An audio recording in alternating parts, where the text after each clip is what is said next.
Lately, something seemed off with my mom, who lives alone. The first thing that came to my mind was Alzheimer's.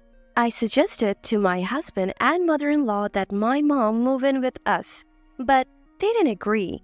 Worse, my husband said, "If you push this, we're getting a divorce. Just leave." "Fine, I get it. If you want me to leave, I will, but you will regret it." My name is Astoria, 35 years old. I work from home as an illustrator. Currently, I live with my husband, Powell, and my mother-in-law. A few years ago, after the passing of my father-in-law, we decided to live with my mother-in-law. I was concerned about her, so I agreed to this arrangement. We had just built a new house, so space wasn't an issue. We easily prepared a room for her. However, my husband doesn't earn much. We couldn't afford a house on our own, so my mom helped us financially. My mother-in-law seemed thrilled about the decision, especially since Powell is her only son. After the loss of her husband, she began to smile more and seemed to regain her spirit in a few months. But that peace didn't last long. About 6 months into our living arrangement, she started picking on me. One morning, after eating the breakfast I prepared, she sighed heavily. This tastes terrible." "What? I've thought this for a while now, Astoria. Why do you serve me such salty food? What's your intention?" I'm sorry. I tasted it before serving." "I don't want to hear excuses. Are you trying to send me to an early grave with all this salt?" "No, I didn't mean to." And when I'd be working in my room, she would barge in without knocking. "Astoria, stop hiding in your room and do some housework." "But I'm working right now." "Work? Sitting at your computer and drawing isn't work. How is that a job?" "This is my job. Yes, I draw, but it's not just for fun." "Don't talk back to me. If you do, I'll tell Powell you're neglecting your duties." "That's not true." But that was just the beginning. She even started asking me for money. "Just $500 will do, Astoria." I can't afford that right now." "Stingy. Aren't you earning money with your computer?" It's so cheeky of her to mention earning only when she wants money. In the end, I gave in and handed her the money. This went on for a while, and with my work suffering, my frustration grew. I couldn't take it anymore and decided to talk to my husband. "Hey, Powell, can we talk?" "What? I just got back from work and I'm tired." "I'm sorry, but can we do something about your mom?" "What about her?" "She interrupts my work daily, complains about the chores, and even asks for money. I can't get any work done and it's really stressing me out." He looked annoyed and responded sarcastically. "You know, you don't have to consult me about every little thing." "What?" "When mom acts like that, it means you're not doing your job as a wife, right? It's your fault. Besides, she's a housewife. Why can't you just give her some spending money willingly?" "Wait a minute. I do all the housework, and why should I be the one giving her money?" "Because if you were doing the housework properly, she wouldn't be upset. Understand that? Think of the money as a token of gratitude. It's a fee for her guidance on your poor housekeeping." "That's not..." I was dizzy from my husband's unexpected words. Instead of support, he blamed me. He continued looking down at me. "Listen, you're the wife here. You're married into my family. Just listen and do as you're told." "But..." "Quiet. Mom has been a housewife longer than you. She knows more. Her word is law. Got it?" But... "From now on, if you upset mom, I won't forgive you. Just do your job as a wife perfectly. Understand?" With a face like a gargoyle, he stormed out of the room. Tears streamed down my face. Why is it always me? Why am I the one being blamed? We started living together thinking it was a good thing, but I never expected it to turn out like this. I deeply regretted agreeing to live with them. One day, I felt like hearing my mom's voice, so I called her. "Mom, it's me, Astoria." "Oh, Astoria, it's been so long since you last called. What have you been up to?" It's only been 2 days since we last spoke." "What are you talking about? You haven't contacted me in 2 months." What?" I had a bad feeling our conversation wasn't making sense. The word Alzheimer's crossed my mind. Worried, I took my mom to the hospital the next day. My fears were confirmed. She was diagnosed with Alzheimer's. Though it was mild, the doctor said it would be difficult for her to live alone. She had me late in life, so she's already well into her 70s. I couldn't believe that my energetic mom had Alzheimer's. That night, I told my husband and mother-in-law about the diagnosis. Mother-in-law, Powell, I need to talk to you about something. They both looked annoyed.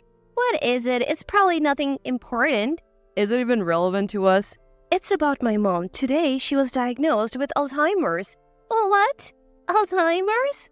Your mom? Seriously?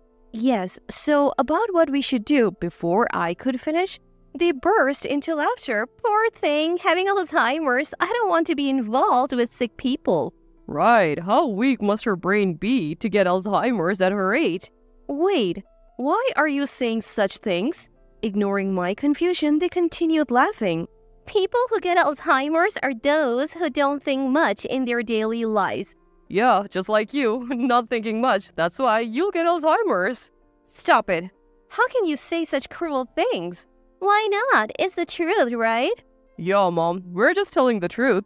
This is too much. Everything went dark as their cruelty overwhelmed me. You're not thinking of taking care of your mom, are you? Well, I was hoping, if possible, for her to live with us here. What? Are you kidding me? Why should we live with someone with Alzheimer's? She's not just someone with Alzheimer's, she's still in her early stages and can take care of herself. That's not the point. We're not living with her, period. I accepted living with your mother, so why not mine? Suddenly, my husband slammed the table and glared at me. Don't compare a healthy person like my mom to your sick mother, got it? I will never agree to live with her. But if something happens to her, I'll regret it forever. I don't care about your regrets. You married into this family. Just listen to us. No matter how much I tried to persuade them, their stance remained unchanged. So I made another proposal. If we can't live together, at least let me visit her regularly. What? If you do that, who'll take care of the house? I'll manage the housework. I'm just really worried about her, please. No? Why not? Obviously, every time you visit her, it will cost money. And we will have to pay for her medical bills. Our finances will suffer. It's my money. No, you're not visiting her. End of story. Far from living with mom, I was not even allowed to go to her place and am completely stuck in all directions. Even mother-in-law, who was listening to the conversation, added a blow to me. Astoria, do you even understand your position here? Mother-in-law, please, I am really worried about her. Enough. You're part of the Brown family now. Just listen to Powell and me. But enough. If you keep this up, we'll divorce. How dare you defy us? Get out. Hearing the word divorce from her, my husband joined in, barely holding back his laughter. Hey, divorce sounds good. We don't need a wife who prioritizes a sick person over her own family. Are you serious? You call yourself an illustrator, but you barely make anything. You're so arrogant. It's a real job. Enough. Let's divorce. If you want to take care of a sick person so badly, just leave. All the anger I had been holding back exploded. I won't let them mock me or my mom. They're not my family anymore. If that's how they feel, I'll leave. With my mind made up, I told them, fine, if that's how you feel, I'll leave. For a moment, they looked shocked, but then they smirked. Good. Do what you want. Just leave quickly. I never thought you would leave on your own. I'm so happy. I'll pack my things and go back to my parents' house. Send the divorce papers by mail. Sure thing. I'll get them from the courthouse tomorrow and send them right over. This is perfect. Just my lovely son and me living together. I'll go pack my things now. Hurry up. We're having a party with Mom tonight. Sounds great. Let's go out for steak. This family is done. Watching them celebrate, I quickly started packing. Soon, with the two of them smiling broadly, I left that house behind. A few days later, I received divorce papers from my husband, which I promptly signed and submitted. When I told my mom, she looked apologetic. I'm so sorry, Astoria. This is all because of me. Don't be silly. I feel so much better without those terrible people as family. When you first mentioned living together, I was actually worried. That mother-in-law, she's a bit off, right? I should have stopped the construction of the new house more firmly. I'm truly sorry. Don't apologize. I'm happy now, living here with you. Astoria, thank you so much. So, is that matter all settled? Yes, it's all good. I'm already on it. I showed her the documents and my mom smirked mischievously. That's right. I won't let it end with just a divorce. My revenge is just beginning. 2 weeks later, just as I expected, I received a frantic call from my husband. Hey, what the hell are you thinking? What do you mean? You know what I mean. I got the house sale documents. You sent them, didn't you? Yes, I did. It's all written there. Any problems? Don't play games. Selling our house, I'll never allow it. The first thing I did after divorcing my husband was to sell the house we lived in with his mother. He seemed to have forgotten about the time we built the house and angrily confronted me. Why can't you sell that house? It's ours. Ours? Really? It's our marital property. We're divorced, so we need to split the assets fairly. His absurd claim made me burst into laughter. Are you kidding? Split assets? Don't make me laugh. What's so funny? Do you even realize why we were always short on money? That's because you never earned enough. I have savings. You're wrong. What? I had to give money to your mother almost every day. That's why my savings are almost gone. If we were to split assets, I would just take half of your savings. You're joking, right? It seemed he didn't know that my savings were almost depleted. Still, he persisted. But we have the house, our house. I told you, I'm selling it. You can't decide that on your own. My mom and I live here. If you insist on selling, give me half the sale price. Remember when we bought the house, my mom paid for it in full because we couldn't get a loan? Did she?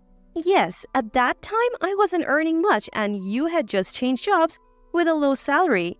My mom paid for the whole thing. I recently checked the property deed with her. The house is in her name. Oh, I remember now. I left everything to you. I thought so. But now you understand, right? We don't have the right to decide whether to sell the house. It's up to my mom. And she's on my side. Get it? Damn it. Finally realizing his position, my husband pleaded in a tearful voice. Please, wait. What will happen to my mom and me without this house? I don't care. We filed for divorce, so we are strangers now. I owe you nothing. Don't say that. I apologize for everything. Just leave the house, please. So what's your plan? Buy the house in full from my mom? Don't joke. That's impossible, you heartless woman. My husband seemed to have let his true feelings slip, showing an awkward reaction with a hesitant, "Oh." Seizing the moment, I fired back at him. Now you're asking for help? You think that's going to fly after all this time? Are you out of your mind? After all the times you and your mom belittled me, you think we can just pretend it never happened? You brought this on yourself. Please, wait. I'm begging you. I'm genuinely relieved to cut ties with you and your terrible mother. From now on, it's just me and my mom. I couldn't care less about what happens to you two. I hope you both sink to the lowest depths together. I hung up the phone without waiting for a response and blocked his number. And just like that, I was finally free from them. Later on, I heard they moved out of their house and started living in a cramped apartment. With his meager salary and his mother, who had only ever been a housewife, their downfall was easy to imagine. Now, his mother apparently works a hectic part-time job at a supermarket. On the other hand, my mom and I are living peacefully. Thankfully, her Alzheimer's is still in the early stages. However, I know it's going to get tougher in the future. That's why I want to spend as much time as possible with my mom, my only family. I've made a promise to myself to cherish every moment I have left with her.